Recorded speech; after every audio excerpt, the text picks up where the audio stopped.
नमस्कार दोस्तों, कैसे हो सारे। एसएससी सीजन 2024 का जो रिजल्ट है वो जारी हो चुका है। होली के जस्ट एक दिन पहले ही जो रिजल्ट है वो जारी हुआ है, जिसमें दोस्तों बहुत सारे स्टूडेंट्स ने देखा है कि काफ़ी जो कट ऑफ है वो हाई गई है और जो कट ऑफ है एकदम चेंज कर दी गई है। एकदम जो कट ऑफ एक्सपेक्ट नहीं की जा रही थी उस तरह से कट ऑफ दी गई है। काफ़ी चेंजेज हुए हैं कट ऑफ को लेकर।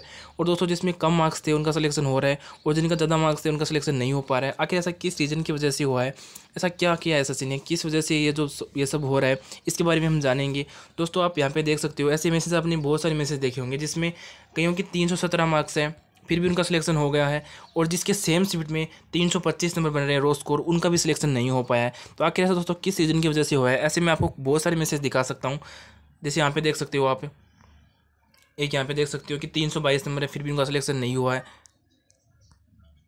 325 पर सिलेक्शन नहीं हुआ है, 324 पर नहीं हुआ है। एक बंदी के 317 नंबर आ रहे हैं फिर भी उनका सिलेक्शन हो गया। ऐसा किस रीजन की वजह से हुआ है, इसके बारे में हम जानेंगे। और दोस्तों इसमें हम बात करेंगे कि जो एमईए की और जो इंस्पेक्टर होती है इनकम टैक्स की, इनकी पोस्ट सबसे ज़्यादा रहती है, मतलब इनकी जो डिमांड है वो ज़्यादा रहती है। तो इनकी कट ऑफ कितनी गई है इसके बारे में हम जानेंगे, और आपकी जो आंसर की वो कब तक आएगी। क्योंकि दोस्तों ये जो सब हो रहा है वो किस रीज़न की वजह से हो रहा है, ये सबसे पहले हम बात करते हैं। अब दोस्तों सबसे पहले बात करते हैं कि सबसे मेन रीज़न क्या हो सकता है। दोस्तों सबसे मेन रीज़न तो ये होता है कि नॉर्मलाइजेशन होता है। ठीक है, ये तो आपको पता ही होगा कि नॉर्मलाइजेशन होता है जिसमें जिसमें काफ़ी नंबर बढ़ जाते हैं। जो पहले नंबर कम होते हैं तो जिसमें नॉर्मलाइजेशन की वजह से जो अलग अलग शिफ्टों में एग्जाम होते हैं तो उसकी वजह से जो नॉर्मलाइजेशन आराम से होते हैं, आपने देखा होगा, यानी बहुत जगह पर आपने देखा होगा। ठीक है, तो इसकी वजह से नंबर बढ़ जाते हैं। और दोस्तों एक मेन रीज़न क्या हो सकता है कि दोस्तों जिसमें कई क्वेश्चन ऐसे होते हैं जिसमें एसएससी ने पहले उसका आंसर कुछ मान रखा था, उस हिसाब से नंबर दिए होंगे, मतलब फिर उसका आंसर चेंज कर दिया। ठीक है ना।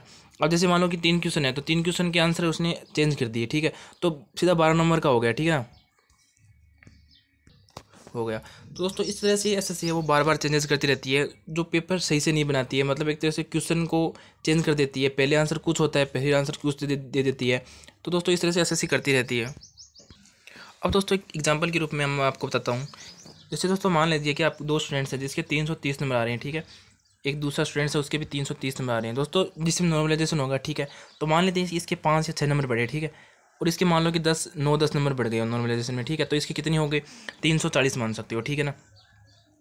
अब मान लीजिए कि ठीक है इसमें 330 ये हो गया और एक 330 ये हो गया, इसके प्लस 5 नंबर बढ़े और इसके मान लो कि 10 नंबर या 9 नंबर बढ़ गए। ठीक है, तो इसके कितने हो गए, 335 और इसके हो गए 340। ठीक है, अब दोस्तों ये मान लीजिए कि 3 क्वेश्चन है, तो पहले एसएससी ने कुछ और मान रखा था इसका आंसर, फिर आंसर चेंज कर दिया। ठीक है ना, लास्ट में।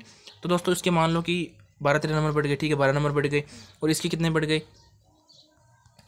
मतलब इसके तो कम हो गए 12 नंबर। इसने क्वेश्चन कुछ और मान रखा था, इसने इस हिसाब से उसको नंबर मिले थे, और इसने आंसर दूसरा मान रखा था, इसके 12 नंबर और बढ़ गए, इसके 12 नंबर कम हो गए। तो 335 में 12 निकालें तो 300 कितना हो गया, हाँ 23 नंबर बन गए। ठीक है, और दोस्तों कुछ आंसर ऐसे भी होते हैं जिसका आंसर पहले कुछ और होता है फिर और होता है। तो इस तरह से ये जो नंबर है वो काफ़ी डिक्रीज हो जाते हैं। अब मान लो इसके कितने हो गए, 352 हो गए, तो ये कितना चला गया, ऊपर चला गया, और ये कितना नीचे आ गया। दोस्तों इस तरह से एनसीसी कर रही है, जो पहले आंसर कुछ और दे रही होती है फिर आंसर उसका चेंज कर देती है, जिस वजह से नंबर बढ़ गए हैं। और दोस्तों जिसके रो स्कोर 330 आ रहे हैं उसका सिलेक्शन नहीं हो पा रहा है, और जिसका 330 उसी के बराबर है उसका सिलेक्शन हो चुका है। और दोस्तों इस तरह से काफ़ी हो रहा है, तो ये काफ़ी अलग है, नहीं होना चाहिए। पेपर एकदम अच्छे से बनाना चाहिए, पेपर को एकदम ऐसे बार बार में चेंजेस नहीं करना चाहिए। आंसर जो आंसर पहले हैं वही आंसर लास्ट में रहना चाहिए। तो इस तरह से अच्छे से पेपर बनाना चाहिए, ये जो एसएससी वो नहीं कर रही है। दोस्तों इसकी वजह से है ना स्टूडेंट्स के नंबर बढ़ रहे हैं और कईयों के नंबर जो डिक्रीज़ हो रहे हैं, कईयों के 300। अब जिसको लगता है कि मेरे 317 मार्क्स हैं, मेरा सिलेक्शन नहीं होगा, और उसका जो क्वेश्चन सही होने की वजह से, तो पहले आंसर कुछ और था फिर आंसर चेंज हो गई, तो उसका वो सिलेक्शन हो गया, यानी उसके नंबर बढ़ गए। और जो दूसरे स्टूडेंट्स हैं उसका डिक्रीज़ हो गया और उसका सिलेक्शन होकर वो आराम से जॉब लेकर चला गया। दोस्तों इस तरह से एसएससी कर रही है। अब दोस्तों देखते हैं कि लास्ट में फाइनल आंसर की कब तक आती है, उस हिसाब से पता चलेगा कि मतलब एसएससी ने क्या किया है, किस रीजन की वजह से इस तरह से हो रहा है। काफ़ी दोस्तों डिफरेंस आ रहे हैं। पहले 300, पिछली बार जीएसटी इंस्पेक्टर की जो कट ऑफ रही थी वो 307 रही थी, इस बार 347 रही है। मतलब इतना मान सकते हो कि इतना चेंजेज आ रहा है एसएससी में, मतलब काफ़ी हो रहा है। दोस्तों कुछ तो रीज़न होते हैं कि जो स्टूडेंट्स जॉब ले चुके हैं वो दोबारा पेपर देते हैं, तो उसकी वजह से जो है वो कट ऑफ बढ़ जाती है। तो दोस्तों देख सकते हो कि कितना मतलब चेंजेस आ रहा है। एसएससी एक तरीके से स्कैम मान सकते हो कि पूरा एकदम लक फैक्टर पर काम कर रहा है, पूरा लक की तरह काम कर रहा है कि आपका लक काम करेगा तो आपको जॉब मिलेगी, वरना आपको जॉब नहीं मिलेगी। तो इस तरह से एसएससी में चल रहा है। अब दोस्तों हम बात करते हैं कि आपकी जो कट ऑफ वो क्या रहने वाली, मतलब क्या रही है एमईए की और जो जीएसटी इंस्पेक्टर की। दोस्तों जो सीजीएल में होता है वो एमईए, और जो जीएस इंस्पेक्टर होता है, इनकी काफ़ी डिमांड रहती है। और सबसे ज़्यादा दोस्तों जो टॉप 20 थे या टॉप 50 थे, उन्होंने ज़्यादातर जीएसटी इंस्पेक्टर और एमईए इन दोनों को ही चूज़ किया था, क्योंकि इनकी काफ़ी डिमांड रहती है, काफ़ी डिमांड है इन दोनों जॉब की। फिलहाल एसएससी में सबसे देखें तो सबसे ज़्यादा डिमांड इन दोनों की है, सबसे ज़्यादा जो प्रेफरेंस इन दोनों की भरी गई है। तो इनकी देखते हैं कट ऑफ कितनी गई है। दोस्तों सबसे पहले हम बात करते हैं एमईए की, जो उसकी कट ऑफ कितनी रही है। तो यहाँ पे B6 है वो एमईए के लिए है, ठीक है। तो यहाँ पे जो ईडब्ल्यूएस की वो 360 रही है, ठीक है। ओबीसी की 359 रही है, और जो एससी की है वो 346 है, और एसटी की है वो 344 है, और जो है जनरल की 362। सोच सकते हो दोस्तों 390 में से 362 नंबर है, यानी कि आपको कितना स्कोर करना पड़ेगा, सोच सकते हो। 362 रहे हैं, इतनी मतलब कट ऑफ रही है, सबसे ज़्यादा रही है एमईए की। अब बात करते हैं कि जीएसटी इंस्पेक्टर की कितनी कट ऑफ रही है। और दोस्तों यहाँ पे आपको मिलेगी जीएसटी इंस्पेक्टर की जो कट ऑफ वो कितनी है। यहाँ पे ये जो B21 है जो जीएसटी इंस्पेक्टर के लिए, तो यहाँ पे जो ईडब्ल्यूएस की वो 350 रही है, ओबीसी की 352 है, और जो एससी की वो 338 है, और एसटी की 329 है, और जनरल की 357। तो ये जीएसटी इंस्पेक्टर की कट ऑफ है। और एमई की सबसे ज़्यादा रही है। तो टॉप प्रेफरेंस रहती है, जो प्रेफरेंस रहती है वो लगभग एससी जो जीएसटी रहती है, और एक एमई रहती है, ये दो सबसे ज़्यादा रहती है जो सीजीएल में जॉब रहती है।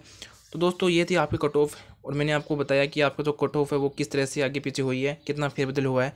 दोस्तों इसमें लक फैक्टर भी काफ़ी काम कर रहा है, क्योंकि एसएससी चेंज कर देती है, कितना मतलब जो सब कुछ चेंज कर रही है एकदम।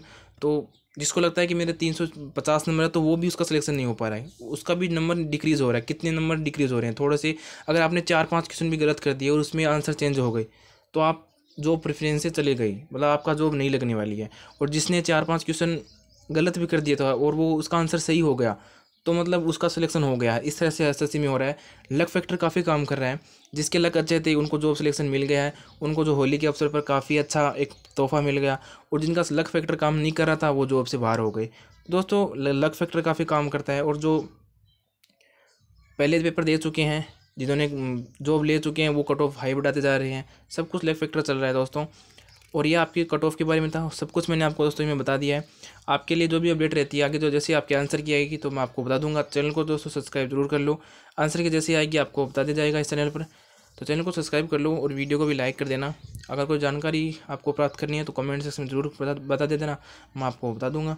और वीडियो कैसी लगी ज़रूर बताना। मिलते हैं नेक्स्ट वीडियो में, तब तक के लिए जय हिंद और सबको हैप्पी होली।